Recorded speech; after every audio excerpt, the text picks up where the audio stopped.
Bonjour à tous, j'espère que tu vas bien. On va aller ensemble avec cet oracle. Je montre de temps en temps, mais pas tant que ça. C'est l'oracle des flammes jumelles qui permet un petit peu de savoir où est-ce que tu en es, quel est le message qu'on souhaite te faire passer à travers cette guidance. Fais preuve véritablement de discernement. Ça ne concerne pas tout le monde. Prends seulement ce qui résonne en toi et rien de plus. Ne prends pas seulement ce que tu as envie d'entendre. Prends les messages qui sont en accord avec toi quand ça va vibrer à l'intérieur de ton chakra du cœur. Allez. Et puis on ira peut-être faire un petit complément avec un autre si on a besoin à un moment donné. Chaque voyage commence par un rêve. Ah, regarde. Tu vois, il y a une valise où dessus il y a marqué ego, peur, tristesse. Ça, ce sont tes valises à toi, mais aussi celles de ton autre. Peut-être qu'il faut que cette valise, elle voyage, mais plus forcément avec toi. Il va peut-être falloir que tu t'en débarrasses à un moment donné. Et là, on te parle du cheminement. Chaque voyage commence par un rêve. Ça veut dire que tu peux faire marcher la loi de l'attraction par rapport à ton autre, par rapport à ce que tu vibres et de ce que tu veux réellement. Donc, n'hésite pas à utiliser la loi de l'attraction. J'ai fait une vidéo là-dessus, donc n'hésite pas à la retrouver sur le profil si à un moment donné tu en as besoin. Mais il va falloir que tu abandonnes ton mental, ton ego, tes peurs, mais aussi ta tristesse. Tout comme ton autre, vous êtes bousculé par vos peurs profondes. L'évidence provient de ta lumière. Regarde. L'épuration. Pardon, l'équilibre. Il va falloir que tu retrouves un équilibre entre ton côté lumière et ton côté ombre. Il va falloir que tu arrives à faire un panel de gris en attendant pour pouvoir être en harmonie quel que soit le moment, quand tu es bien, mais aussi quand tu n'es pas bien, pour retrouver un équilibre entre tes pensées, ton ego, mais aussi ton cœur. Allez. L'amour se vit comme au premier jour. Le temps vous accompagne.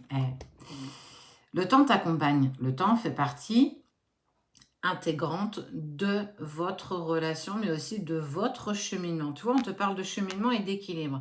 Abandonne ce que tu as besoin du passé, ce que tu es capable de mettre toi-même toute seule ou tout seul en lumière. Sinon, fais-toi accompagner, peut-être pour une lecture d'âme ou un éveil de soi ou pour aller voir tes vies antérieures. Beaucoup sont bloqués aussi en lien parce qu'on a retrouvé des blocages dans des vies passées qu'on n'a pas débloqués dans celle-ci. Et celle-ci, c'est le temps qui t'accompagne. Il va falloir que tu prennes le temps pour... En fait, prends-le pas comme un ennemi, prends-le véritablement comme un allié. Si au jour d'aujourd'hui, vous n'arrivez pas à vous réunir, c'est parce que vous n'êtes pas prêt. Toi, tout comme ton autre. Ça ne dépend pas forcément que de toi, là, par contre. Ça dépend aussi de ce que ton autre a besoin encore de mettre en lumière. Je vous en ai parlé dans une vidéo de ce bracelet. Ce bracelet, il y a de l'onyx et puis il y a de l'obsidienne. Il permet d'apaiser tes pensées négatives en lien avec tes peurs profondes. Le fait de le porter te permettra en fait d'être beaucoup plus équilibré avec toi-même. Essaye de te faire accompagner un petit peu de lithothérapie. Entre guillemets, je te dirais, ça ne mange pas de pain. Et ce bracelet, tu pourras le trouver si tu veux. Je te remettrai le lien dans la description de la vidéo.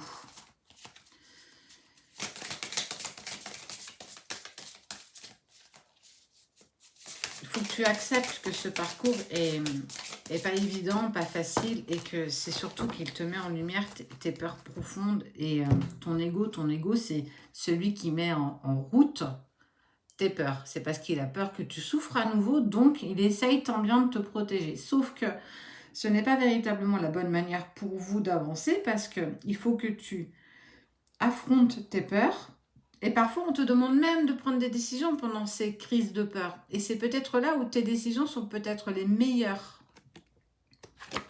Chaque blessure doit être cicatrisée, libération karmique. Tu vois, je te parle de tes peurs et de tes blocages. Il faut absolument que tu en passes par là.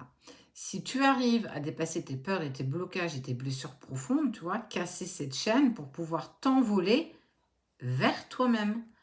Toi, vous êtes fait pour avancer ensemble, vous êtes fait pour vous réunir, mais encore faut-il que tu acceptes de guérir toujours un peu plus tes blessures et te libérer de tes schémas et de tes nœuds karmiques que tu as dans cette vie, mais aussi dans tes vies passées. Et à son tour, l'autre pourra. Et on te dit, aie la foi. Tu es la lumière dans la nuit. C'est toi, en fait, regarde. C'est toi qu'on positionne en premier. Tu as vu son alignement, tu as vu comment elle est sereine, bah, c'est ça qu'on te demande. On ne te demande pas de toujours être focus derrière pour regarder comment ça se positionne. On te demande d'avancer pour toi. On te demande d'être complet ou complète par toi-même et de garder foi en ce que l'univers te met au travail. C'est pas parce que ton autre est loin de toi, c'est pas parce qu'il est en distance et en silence. S'il le fait, c'est qu'il en a véritablement besoin. Il ne le fait pas pour te manipuler, te faire du mal ou te mettre... Si, il le fait pour te mettre en travail, mais ça c'est fait inconsciemment. Il ne le fait pas véritablement dans ce but-là parce qu'il ne sait pas véritablement lui-même. Parce que nos runners ne sont pas tous des êtres éveillés. Plus tu auras foi en l'univers, plus tu auras foi en ce que ton cœur vibre, plus la route sera facile pour toi. L'infini où tout commence. On en parle de temps en temps. On parle de télépathie. Tu vois, ça c'est les jumeaux. Et en fait, entre les deux, il y a de la télépathie. Quand tu n'es pas bien, il n'est pas bien. Quand tu es bien, il se sent bien. Quand tu es stressé, il est stressé. Quand tu as peur, il a peur. Quand tu lâches prise, il revient vers toi. Quand tu es poursuivi par ton ego et tes peurs, il prend la fuite. Il s'évade véritablement. Tu es lié avec lui. Vous êtes des vases communicants. Ne l'oublie jamais. Donc, quand tu te sens monter dans l'ego, essaye d'apaiser ça parce que l'autre va être encore plus poussé à partir de cette relation, à partir de ce qu'elle ressent pour toi.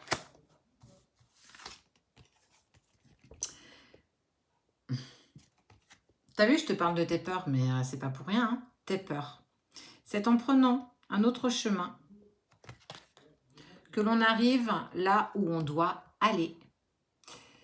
Tu peux parfois penser que tu te trompes de chemin, mais ce n'est pas véritablement la vérité. C'est parce qu'en fait, tu dois affronter tes propres peurs et tes propres blessures pour pouvoir être tellement simplement en accord avec toi-même. Rien de plus. Plus tu seras en accord avec toi-même, plus l'autre sera en accord avec lui-même et plus vous pourrez avancer. Parfois, je vous parle de 1 plus 1 égale 3. Attends. Je vais te le montrer, ça. Qu'est-ce que ça veut dire 1 plus 1 égale 3? C'est toi plus lui égale vous. Mathématiquement, une relation lambda, on dirait, bah non, 1 plus 1, ça fait 2. Mais dans des relations sacrées, 1 plus 1 égale 3. Regarde. 1 plus 1 égale 3. Ton chemin qui fera son chemin, qui fera votre chemin. Sans ton avancée sur tes blessures et tes blocages, il n'y a pas de réunion possible. Si tu n'avances pas, il ne peut pas avancer. On est clair là-dessus. Tu es la locomotive. C'est de toi que tout part, qui est chaser, bien sûr. Peut-être parfois les runners tombent aussi sur ces vidéos. Si tu avances suffisamment pour toi, tu tireras avec toi votre lien et ton autre se mettra alors au travail. Qui fera ensuite, quand on aura suffisamment bien travaillé tous les deux, le 1 plus 1, feront une troisième entité. Une entité, une deuxième entité qui fera une troisième. En fait, c'est la moitié d'un puzzle avec l'autre moitié d'un puzzle qui fera un puzzle en entier. Donc ça fait le 3. Accepte que ce chemin soit douloureux. Accepte que tu dois véritablement travailler sur tes peurs profondes et tes blocages et tes blessures. Si tu n'y parviens pas, n'hésite pas à te faire accompagner par des personnes, je dis bien, qui connaissent ce chemin, qui sauront t'aiguiller, te conseiller, qui sauront aussi te dire si tu es sur ton bon chemin ou si tu t'es éloigné de ce que tu devais mettre en place pour toi. Accepte que ce chemin est avant tout le tien. Ne vise pas le haut de la montagne. Accepte d'emprunter ce chemin qui te mène au sommet. Tant que tu viseras le haut, tu ne pourras jamais accepter le chemin qui te reste encore à parcourir. N'hésite pas, il y a des très bonnes personnes qui sont prêtes à vous accompagner. Sois attentive, ne te fais pas accompagner par n'importe qui. Nous, petit aparté, on le fait. Après, à toi de voir. Mais accepte que ce soit ton chemin avant d'être le chemin de ton autre pour faire le vous.